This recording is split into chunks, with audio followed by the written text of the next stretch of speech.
Taqiyah artinya melindungi keimanan dengan berpura-pura ya, menampakkan kekafiran.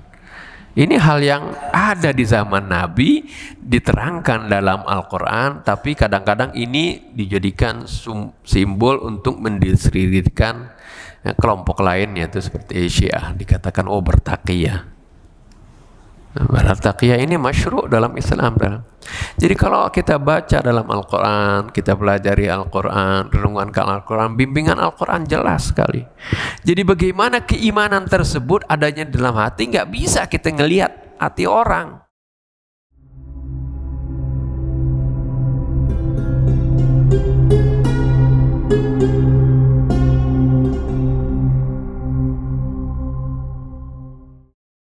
Assalamualaikum warahmatullahi wabarakatuh. Bismillahirrahmanirrahim. Alhamdulillahilladzi hadana lihadza wa ma kunna linahtadiya laula an hadanallah.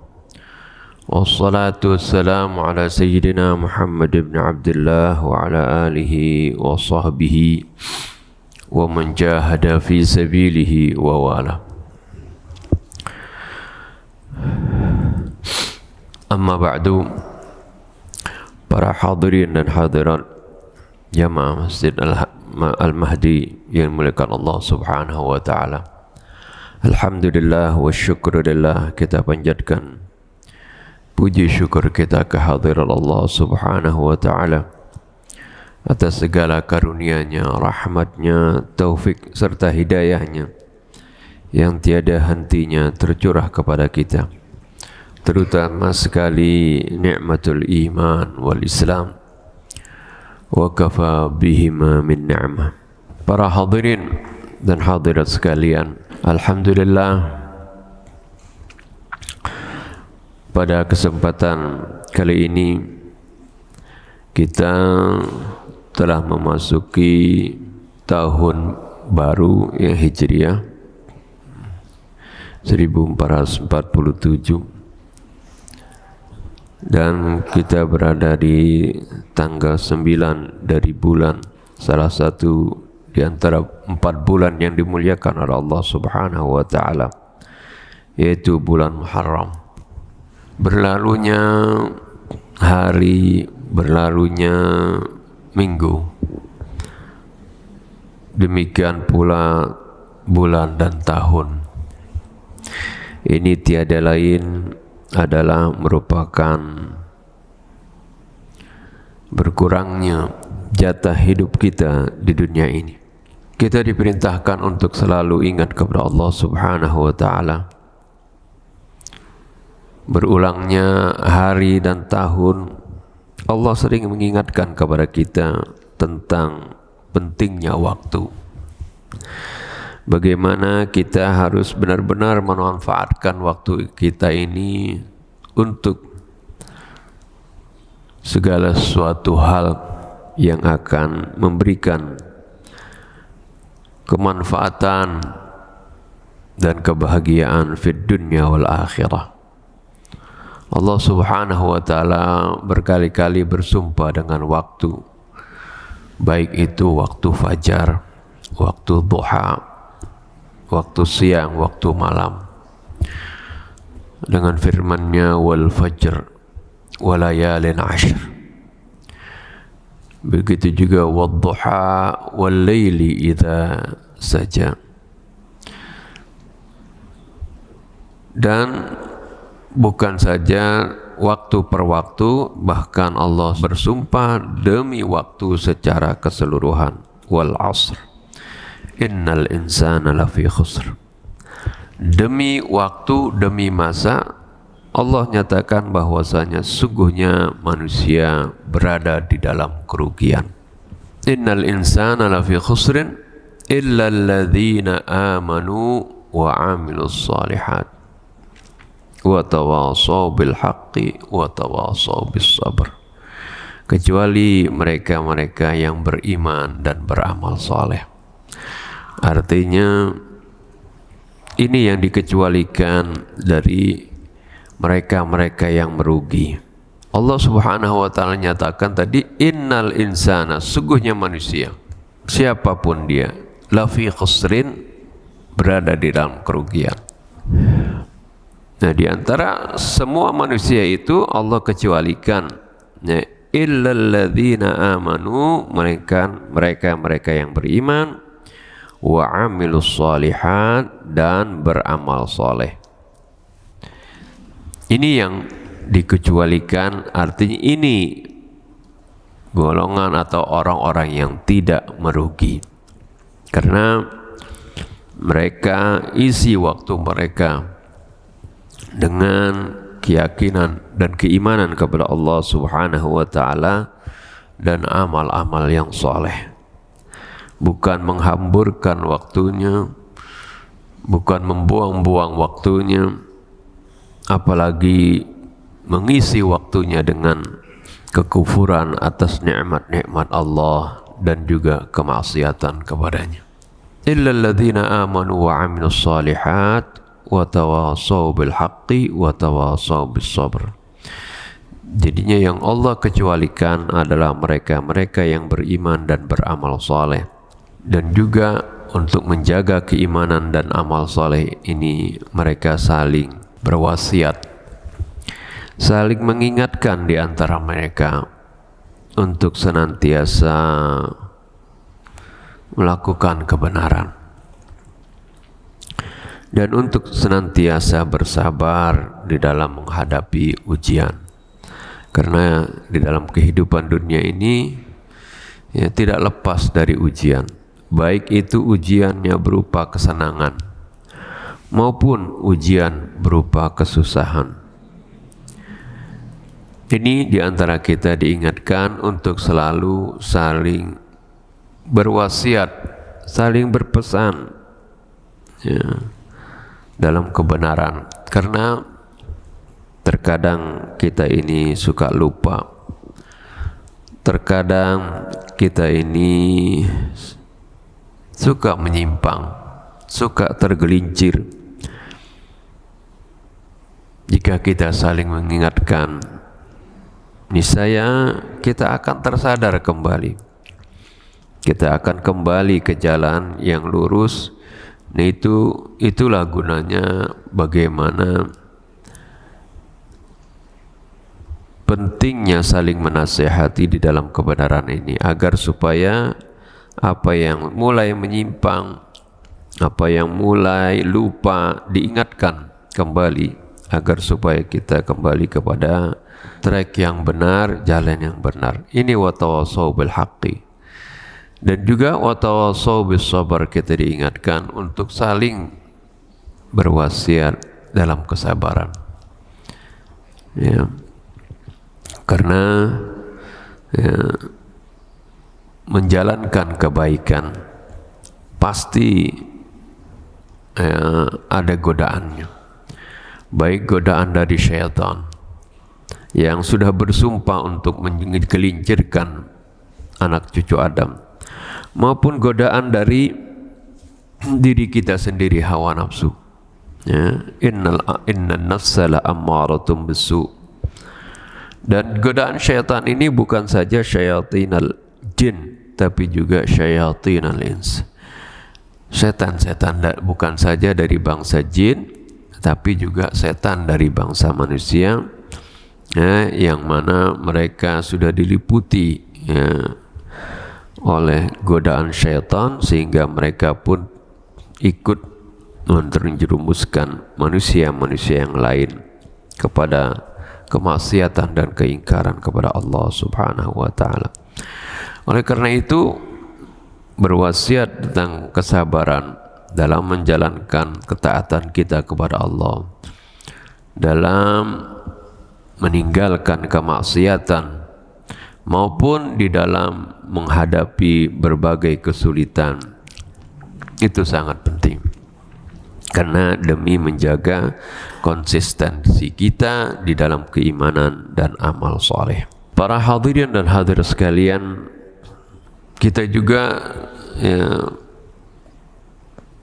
dalam perubahan waktu ini, kaum muslimin yang tadinya tidak memiliki kalender, artinya tidak memiliki penentuan waktu, acuan waktu tidak seperti kalender syamsiah, kalender yang mengacu dalam perhitungan pergerakan bumi terhadap matahari, yang kita kenal dengan kalender Masehi seperti itu. Nah, kaum muslimin dahulunya sebelum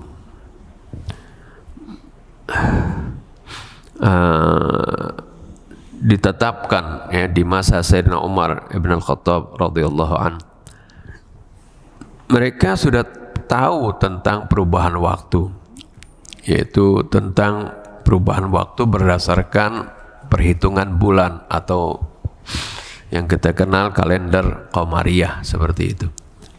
Akan tetapi acuannya mereka belum punya, tanggal berapa, tahun berapa sekarang ini,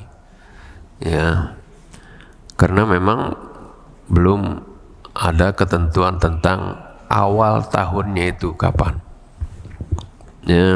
Mereka mengatakan misalnya kapan Rasulullah SAW dilahirkan. Mereka mengkaitkannya dengan peristiwa besar yang terjadi pada waktu itu. Diketahui pada saat Rasulullah lahir adalah ketika terjadi peristiwa gajah, sehingga tahun tersebut disebut Amul Fil, tahun gajah, seperti itu. Jadi kapan kemudian Rasulullah diutus menjadi nabi dan rasul, ketika beliau berumur 40 tahun atau 40 tahun sejak kejadian tahun gajah, seperti itu. Jadi belum ada patokan. Sama seperti kadang-kadang kita juga dulu kalau nanya orang-orang tua, lahirnya kapan? Oh, lahir saya waktu Jepang datang dulu, kata orang tua saya, zaman ketika Jepang datang ke sini, tahun 1945 kan begitu.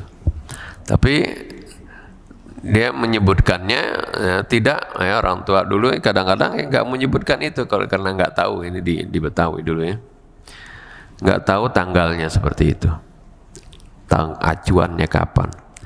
Nah, untuk itu pada saat Sayyidina Umar menjadi Amirul Mukminin, dikumpulkan para sahabat, minta pendapat kepada mereka, sebaiknya kita ini menentukan, memiliki acuan tahun. Kemudian mereka bermusyawarah, acuannya apa, yang menjadi patokan awal tahun dari Qamariyah ini. Ada yang mengusulkan yaitu sebaiknya dijadikan acuan tahun pertamanya itu adalah kelahirannya Nabi. Ada yang mengusulkan yaitu tahun pertamanya adalah pada saat Nabi diutus menjadi Rasul, seperti itu. Rasulullah, Nabi Muhammad diutus menjadi Nabi dan Rasul, yaitu 40 tahun kemudian. Ada yang mengusulkan, pada saat kita menang dengan gilang gemilang, yaitu pada saat peristiwa Badar. Ini semuanya peristiwa-peristiwa penting yang diusulkan oleh para sahabat. Akan tetapi pada saat itu kemudian Imam Ali mengusulkan agar yang dijadikan acuan itu adalah peristiwa hijrahnya Nabi kita Muhammad SAW dan hijrahnya kaum mukminin dari Mekah ke Madinah. Karena ini adalah merupakan peristiwa yang sangat penting, peristiwa di mana titik balik atau titik awal kemajuan dan perkembangan Islam selanjutnya. Setelah dakwah Nabi di Mekah selama 13 tahun, terus mengalami tekanan, ancaman, bahkan Nabi akan dibunuh. Peristiwa hijrah ini merupakan peristiwa yang sangat penting. Ya, oleh karena itu ketika diusulkan oleh Imam Ali, Sayyidina Umar setuju dengan usulan tersebut. Ya, jadi maka ditetapkanlah awal tahun penanggalan Qamariyah ini, ya, yaitu di tahun di mana kaum muslimin hijrah dari Mekah ke Madinah. Ya, pada saat hijrah sebenarnya, ya, Rasulullah sudah pernah kaum muslimin sudah pernah hijrah sebelumnya, yaitu bukan ke Madinah tapi ke Habasyah. Ya, Rasulullah SAW sarankan sebagian kaum muslimin, terutama ad-du'afa, yang mereka mengalami tekanan, penyiksaan dan intimidasi dari orang-orang kufar Quraisy, supaya hijrah saja. Hijrah pada waktu itu pilihan Rasul jatuh ke tanah Habasyah karena Rasulullah tahu di sana ada raja yang adil, raja yang tidak zalim, yang tidak memperlakukan rakyatnya dengan zalim. Maka Rasulullah izinkan mereka hijrah ke sana, dipimpin oleh Ja'far bin Abi Thalib, ya, sepupu Nabi dan kakak dari Sayyidina Ali bin Abi Thalib radhiyallahu anhum ajma'in. Nah, peristiwa hijrah ini adalah merupakan kemudian setelah itu, ya, di tahun ke-12 gitu, ya, dari kenabian Rasul, ya, datang penduduk dari tahun ke-11-nya atau dari tahun ke-12 gitu, datang sebagian penduduk Madinah, 12 orang, untuk menunaikan haji. Nah, pada saat itu Rasulullah dakwahkan, dan ternyata mereka menyambut dakwah Rasul karena memang mereka ini di Madinah sudah pernah mendengar akan ada Nabi terakhir. Dari mana mereka dapat informasi ini? Yaitu dari orang-orang Yahudi yang tinggal di Madinah. Para ahlul kitab itu selalu menggembar-gemborkan, selalu memberikan kabar gembira akan adanya Nabi terakhir, yaitu Nabi Muhammad SAW. Yaitu Nabi terakhir menurut mereka, tapi mereka nggak sebutkan, ya, bahwasanya mereka itu Nabi terakhir ini adalah Nabi Muhammad. Mereka menganggap, memprediksi Nabi terakhir juga dari Bani Israel, seperti itu. Mereka sebutkan ciri-cirinya seperti itu. Hal ini, ya, akhirnya membuat penduduk asli Madinah, kaum Aus dan Khazraj, juga mengharapkan datangnya Nabi yang terakhir ini. Ya. Nah, ketika mereka sedang melakukan haji di Mekah, ada 12 orang dari Aus dan Khazraj ini. Hajinya tentunya haji yang menurut tata cara yang sudah tercampur atau terkontaminasi dengan adat-adat jahiliyah, ya, seperti itu. Tapi mereka ini, ya, artinya melakukan haji setiap tahun seperti itu. Nah, pada saat itulah dimanfaatkan oleh Nabi untuk berdakwah, dan mereka menyambut dakwah Nabi, mereka masuk Islam. Dan mereka minta kemudian kepada Nabi untuk mengirim utusan, yang mengajarkan dan berdakwah di Madinah. Lalu Nabi mengutuslah sahabat beliau, yaitu yang masih muda, Mus'ab ibn Umair. Diutus ikut ke Madinah dan berdakwah di sana, mengajarkan orang-orang Madinah tentang Islam. Akhirnya Islam kemudian berkembang di Madinah. Hampir setiap rumah di sana ada orang yang beriman dan masuk dalam Islam. Kemudian setelah itu di tahun berikutnya, ya, mereka datang lagi ke Mekah, yaitu dengan rombongan yang lebih besar, yaitu 72 orang dari Ansar ini. 72 orang, ya, dari ada kaum Aus dan juga Khazraj. Mereka sudah beriman, akhirnya berbaiat kepada Nabi, datang menjumpai Nabi, dan kemudian mereka berbaiat, ya, siap membela Nabi, sampai darah penghabisan dan siap melindungi Nabi dan kaum muslimin. Dan mereka menawarkan juga ya, agar supaya kaum muslimin hijrah ke sana. Nah, setelah peristiwa itu ya, ini kan peristiwa haji itu kan tanggal 9 Dzulhijjah mulainya ya. Sampai selesai ini, setelah selesai haji, kemudian kan masuk Muharram. 72 orang ini sudah kembali ke Madinah, dan Rasulullah SAW kemudian di awal Muharram itu Rasulullah mengizinkan ya, para sahabatnya untuk hijrah ke Madinah. Dari sejak awal Muharram ya, habis Dzulhijjah ke Muharram. Nah, ini di awal-awal hijrah. Jadi awal Muharram ini tanggal 1 Muharram yang hijrah bukan Nabi ya. Jadi tanggal 1 Muharram itu bukan awal hijrahnya Nabi, bukan. Nabi hijrahnya pada bulan berikutnya. Jadi yang diperintahkan hijrah duluan itu kaum muslimin ya. Ada yang satu keluarga, ada yang 2 keluarga, ada yang beberapa keluarga bertahap hijrah ke Madinah ya.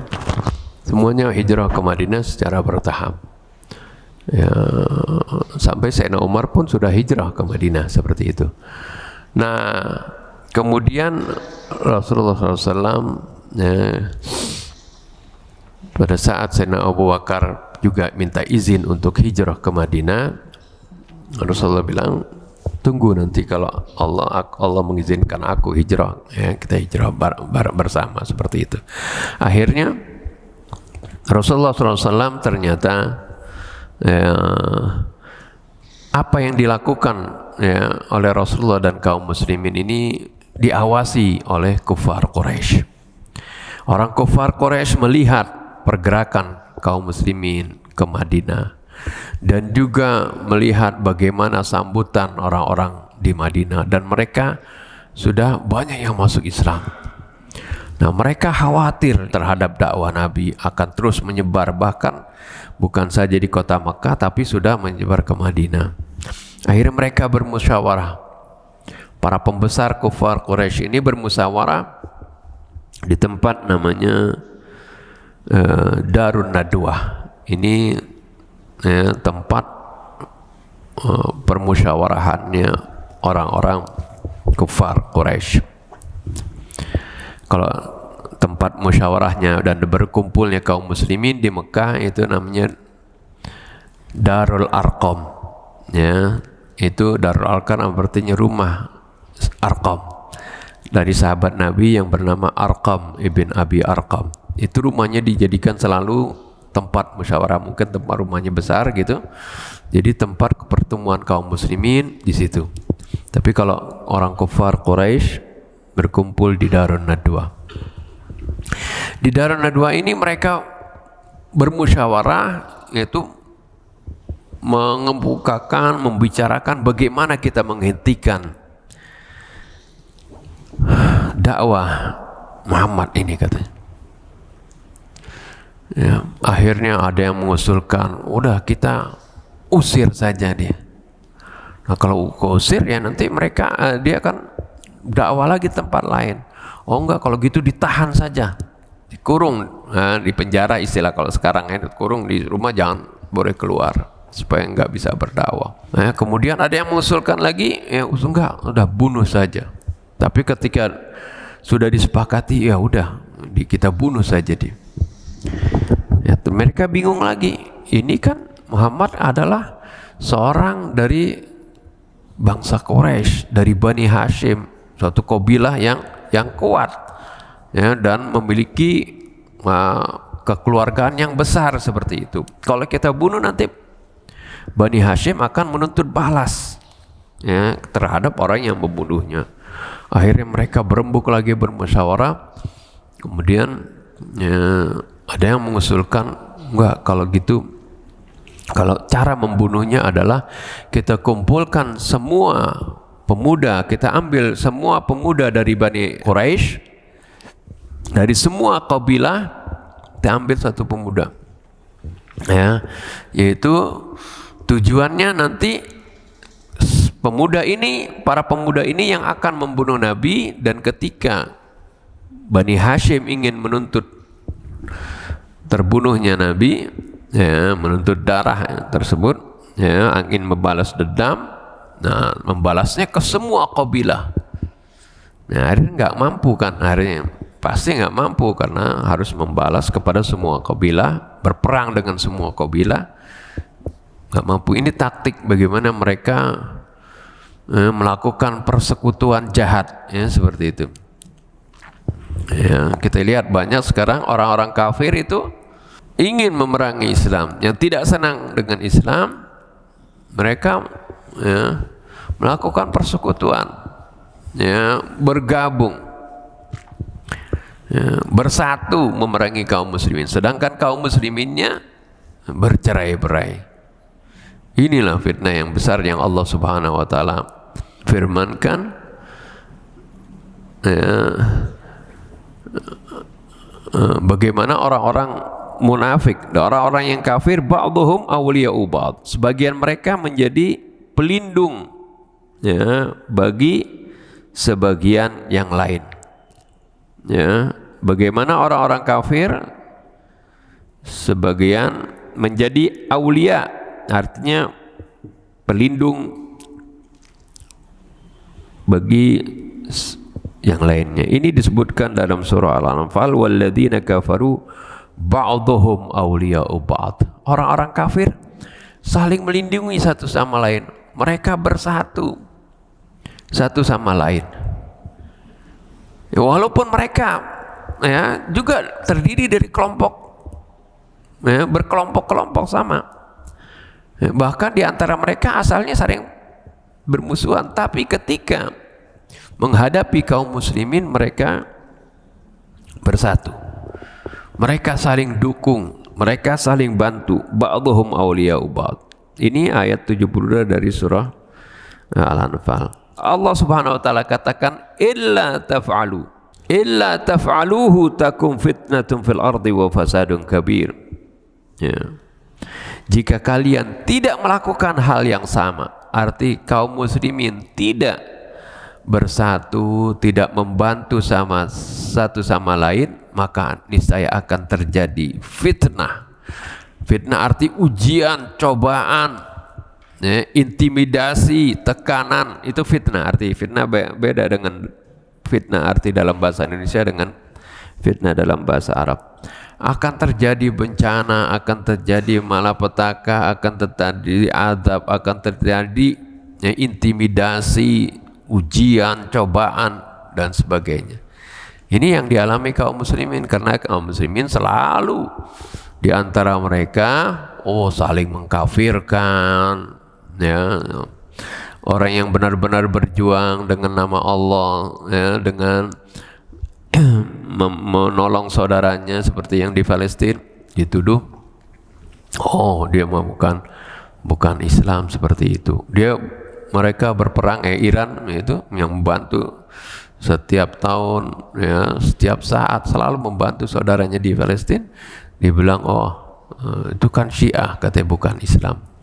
Padahal mereka, ya, orang yang beriman kepada Allah dan Rasulnya.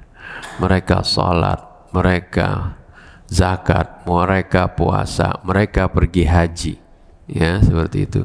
Allah Subhanahu wa taala sebutkan dalam Al-Quran, fa in tabu wa aqamus salah wa atawuz zakah fa ikhwanukum fid din. Ini Allah yang nyatakan, bukan manusia yang nyatakan. Jika mereka, ya, siapapun, kalau kita lihat secara zahirnya, mereka tabu, bertobat dari kekafirannya, kemudian dia menyatakan sebagai orang yang beriman, siapapun ini,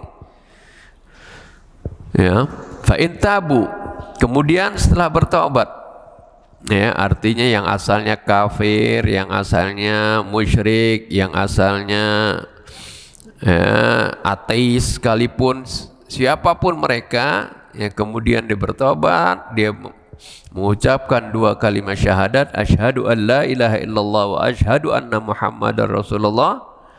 Kemudian ciri zahirnya adalah wa aqamus shalah, mereka mendirikan salat, wa atauz zakah, menunaikan zakat. Fa ikhwanukum fid din, itu adalah saudara kalian seagama. Ya. Nah ini aneh. Jadi ya, kalau melihat ada orang yang sholat, ya, zakat, puasa, bahkan zakatnya lebih besar dari kita. Kita 2,5%, mereka 20% seperti itu. Khumus. Dibilang ya, bukan muslim. Mereka padahal pergi haji, ya, yang pergi haji dari Iran itu ya, mungkin nomor 2 terbanyak ya, setelah Indonesia seperti itu. Lalu tidak dikatakan muslim seperti itu, bukan mukmin. Ini kalau percantaan manusia sih bisa benar bisa salah. Bahkan yang mengatakan sendiri, yang ngomong seperti itu belum tentu dia beriman ya, dengan keimanan yang diakui oleh Allah ya, karena setiap orang ada yang mengatakan wa minan nasi may yaqulu amanna billahi wa bil yaumil akhir. Di antara manusia ada orang yang beriman kepada Allah dan yaumil akhir, tapi apa Allah katakan, wa ma hum bimu'minin, tapi mereka bukan sebagai orang yang beriman. Artinya keimanan mereka nggak diakui oleh Allah. Kan yang akan menyidang kita, yang akan mengadili kita di yaumil qiyamah adalah Allah Subhanahu wa ta'ala, bukan manusia siapapun dia, bukan ulama, bukan ustadz ya, yang mengadili kita, bahkan bukan nabi yang mengadili kita. Yang mengadili kita adalah Allah Subhanahu wa ta'ala ya. Jadi ya, ini berbahaya sekali sebenarnya di antara, padahal kalau orang paham bagaimana Rasulullah SAW ingatkan, jangan sembarang-barangan bilang ya kamu ini kafir. Kata Nabi dalam satu hadisnya, man qala li akhihi ya kafir faqad ba'a bi ahadihima. Barang siapa yang mengatakan kepada saudaranya, hai kamu ini kafir, kamu bukan Islam, seperti itu, maka kekafiran itu akan kembali kepada salah satu di antara orang tersebut. Kalau apa ucapannya itu benar dia orang kafir ya, mungkin maka kekafiran benar-benar kepada orang tersebut. Tapi kalau dia sebagai seorang mukmin kemudian dituduh kafir, kekafiran kembali kepada yang menuduh. Artinya yang menuduh itulah yang sebenarnya kafir. Ini Rasulullah ingatkan supaya kita hati-hati ya, dalam masalah ini ya. Jadi seperti itu. Kita ini ya, diakui, dijaga, akan selamat di akhirat nanti seperti tadi dalam surah Al-Asr, yang akan selamat adalah alladzina amanu wa amilus shalihat. Jadi yang beriman dan beramal soleh. Nah kalau keimanannya nggak diakui oleh Allah Subhanahu wa ta'ala, walaupun dia klaim seperti tadi ya, dia beriman kepada Allah dan yaumil akhir, wah dialah seorang muslim, dialah ya, orang yang paling artinya taat kepada Allah dan Rasulnya, mengaku klaim seperti itu, tapi nggak diakui oleh Allah. Nah kalau keimanannya nggak diakui oleh Allah, walaupun secara zahirnya dia beramal banyak, amalnya sampai segunung, sampai selangit sekalipun, amalnya nggak akan berguna baginya. Walladzina kafaru a'maluhum kasyarabin biqi'ati yahsabuhu adh-dham'anu ma'a. Amal dari orang yang kafir, arti orang yang tidak beriman, orang yang tidak diakui keimanannya, itu seperti amal mereka walaupun sebesar apapun, itu seperti fata morgana, gak akan diterima oleh Allah Subhanahu wa ta'ala. Jadi Allah ingatkan kepada kita ya, yang selamat itu alladzina amanu wa amilus shalihat. Oleh karena itu kita harus jaga keimanan kita ini. Jangan, oleh karena itu tadi, jangan sembarang-barangan nuduh saudara kita yang secara zahirnya dia melakukan rukun Islam ya, dicirikan tadi 2 saja, fa in tabu wa aqamus shalah wa atauz zakah, jika mereka bertaubat dan menunaikan ya, kalau taubat kan urusannya dalam hati, nggak bisa kelihatan, wa aqamus shalah, dan mendirikan salat. Ini tatanan zahir, ya bisa kelihatan. Wa atauz zakah, dan mereka menunaikan zakat. Allah katakan fa ikhwanukum fid din, itu adalah saudara kalian dalam agama.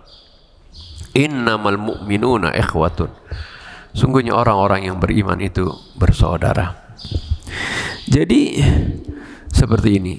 Jadi kembali kepada cerita tadi sebelum hijrah, bagaimana orang-orang kafir itu mereka saling bantu di antara mereka dalam memerangi Nabi dan kaum muslimin.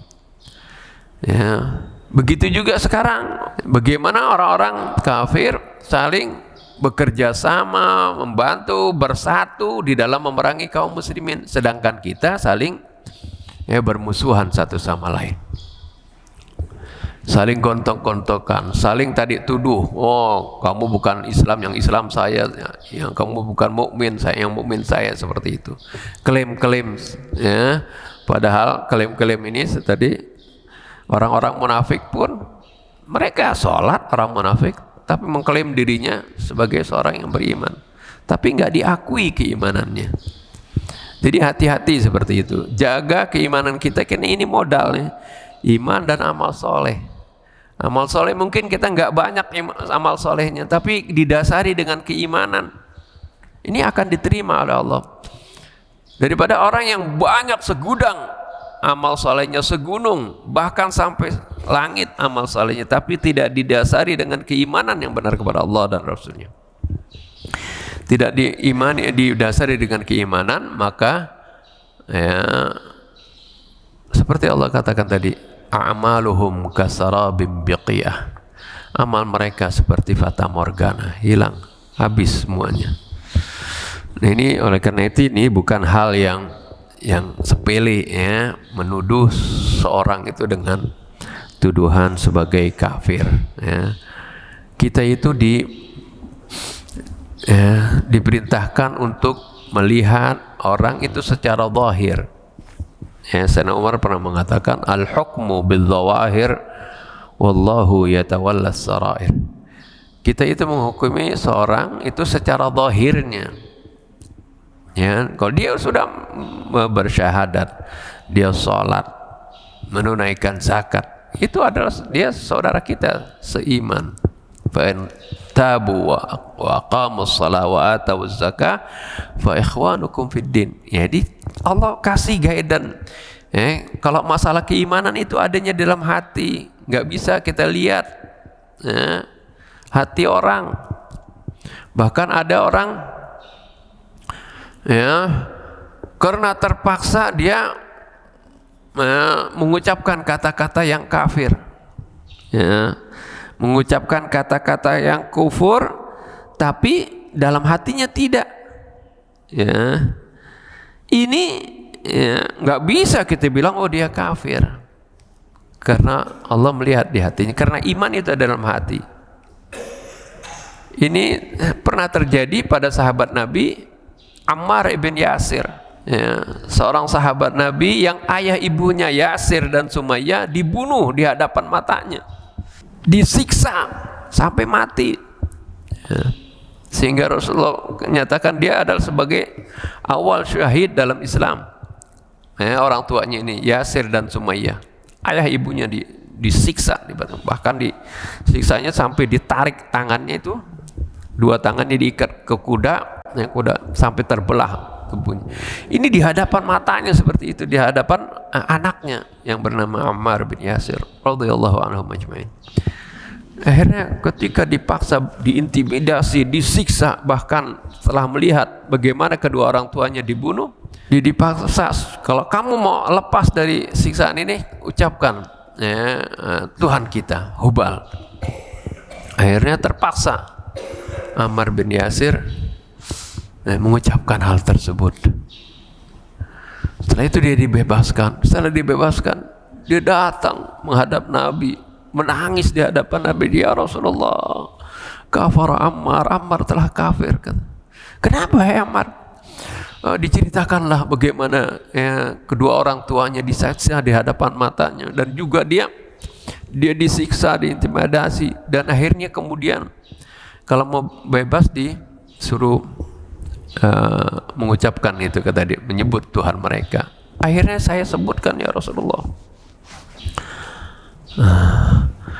Ketika mendengar cerita ini Rasulullah SAW, kalau mereka nanti nyuruh lagi kamu seperti itu, lakukan lagi, ya, karena kamu tetap dalam keimanan. Inilah yang Allah Subhanahu wa Ta'ala ceritakan dalam Al-Quran surah An-Nahl. Illa man ukriha wa qalbuhu mutmainnum bil iman. Kecuali mereka-mereka yang dipaksa, terpaksa, tapi hatinya tetap beriman. Diucapkan kalimat kafir tadi, kalimat kekufuran tadi, artinya dia pura-pura mengakui kekafiran, padahal di dalam hatinya terdapat keimanan, tetap dalam beriman. Maka Allah katakan di sini, mereka diakui tetap keimanannya. Illa man ukriha wa qalbuhu mutmainnum bil iman. Melainkan mereka-mereka yang beriman, mereka yang dipaksa tapi hatinya tetap tentram di dalam keimanan. Walakin man syaraha bil kufri sadra fa alaihim ghadabun minallahi wa lahum adzabun adzim. Akan tetapi kalau mereka yang dengan lapang dada mengakui kekafiran, kafir secara artinya sukarela, benar dalam kekafiran, itu mendapatkan murka dari Allah Subhanahu wa Ta'ala. Fa alaihim ghadabun minallahi wa lahum adzabun adzim. Jadi di sini Allah Subhanahu wa Ta'ala mengancam, ayat sebelumnya, man kafara billahi ba'da imanihi, mengancam orang yang keluar dari Islam. Artinya dia murtad setelah dia beriman, maka Allah ancam dengan kemurkaan Allah dan adab yang pedih.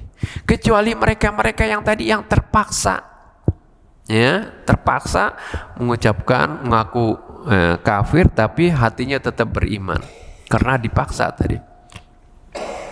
Nah, ini yang sering kita dengar dengan sebutan taqiyah. Taqiyah artinya ada dalam Al-Quran, illa an tattaqu minhum tuqah.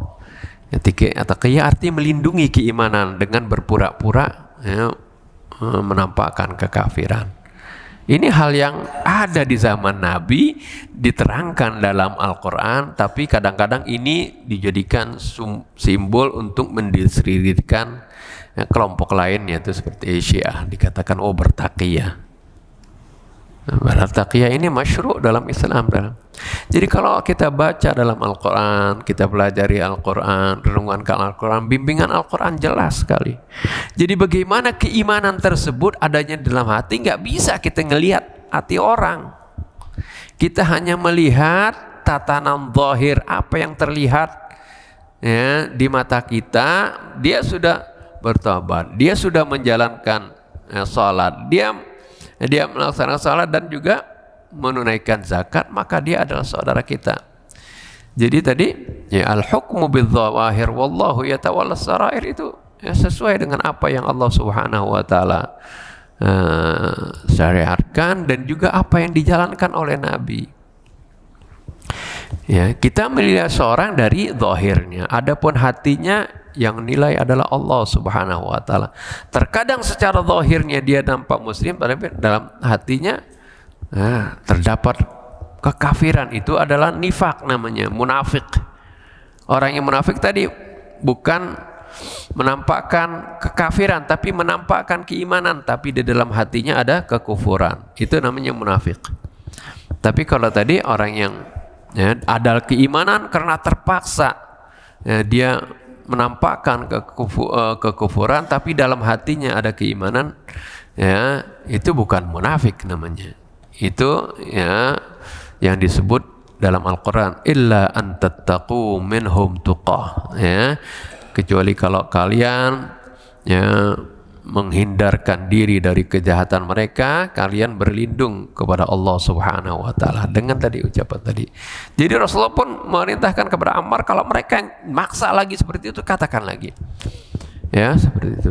Nah, ini menunjukkan bagaimana kita ini hanya melihat seorang itu secara zahirnya. Siapa yang mengucapkan 2 kalimat syahadat, langsung dia kita katakan sebagai seorang yang beriman, seorang yang muslim, secara zahir kita katakan dia sudah beriman, dia adalah saudara kita, seperti itu.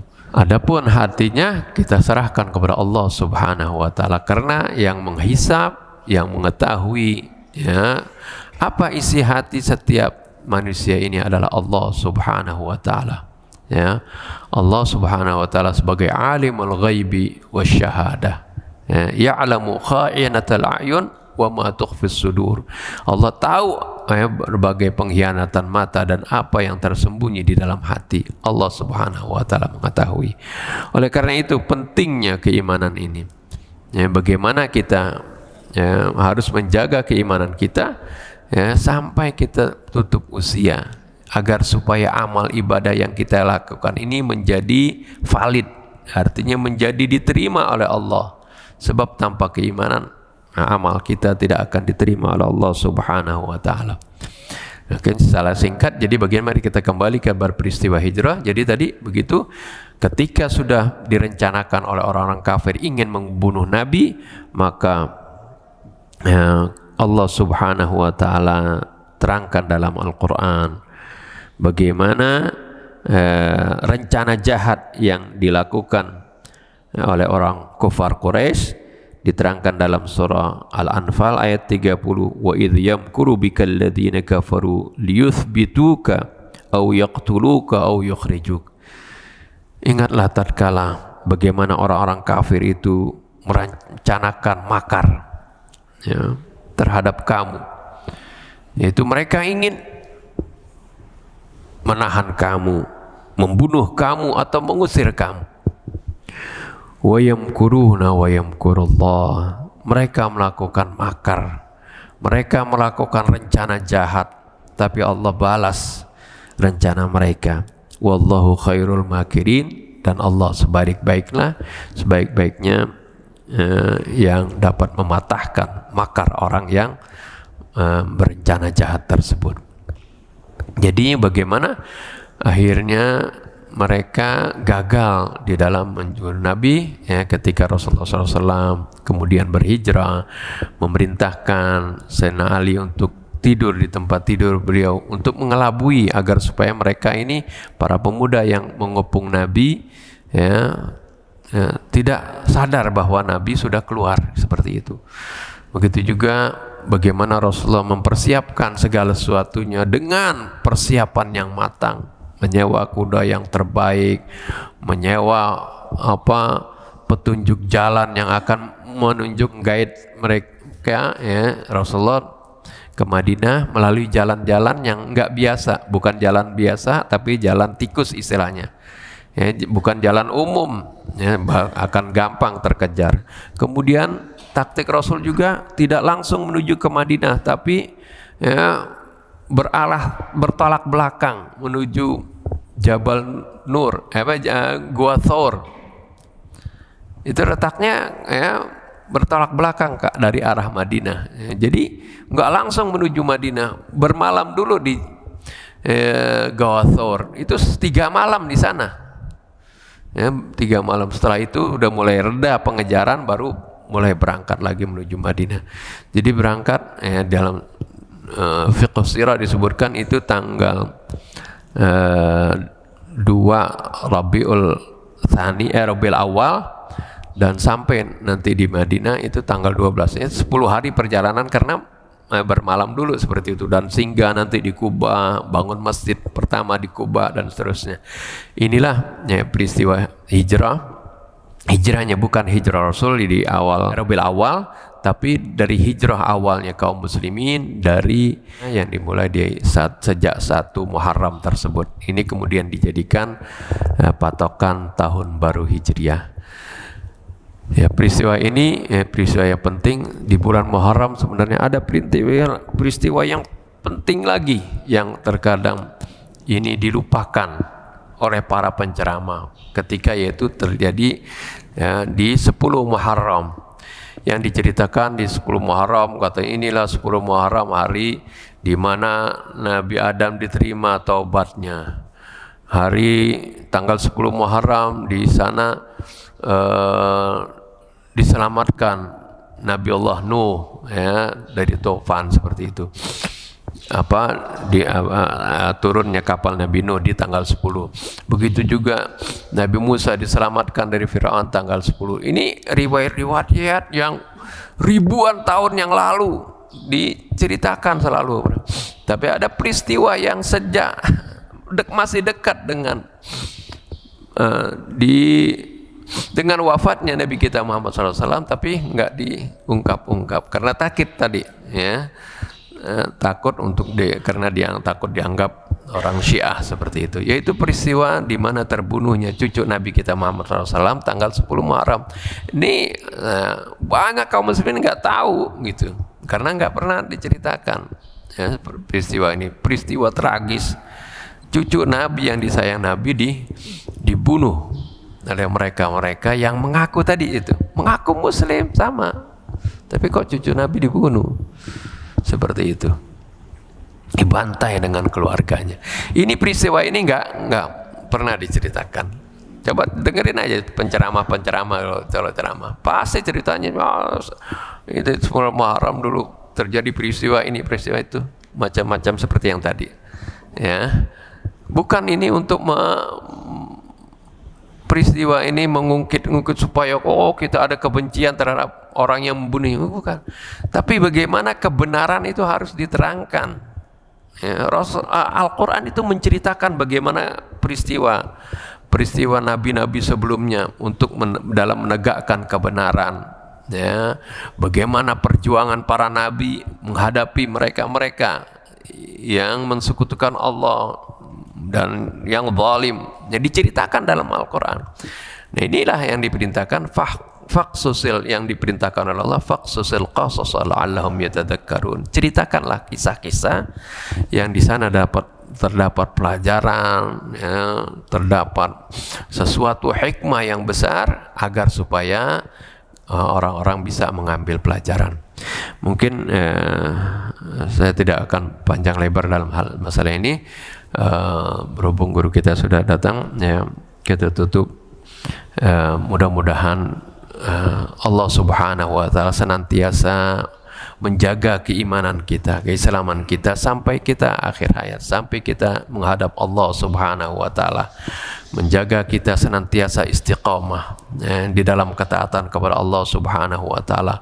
Menjaga persaudaraan kita di antara kaum muslimin, saling membantu, saling peduli terhadap kesusahan saudara-saudara kita, karena ini adalah bagian dari keimanan kita. Ini saja yang dapat kita sampaikan. Ya, lebih kurang saya mohon maaf. Billahi taufiq wal hidayah. Wassalamualaikum warahmatullahi wabarakatuh.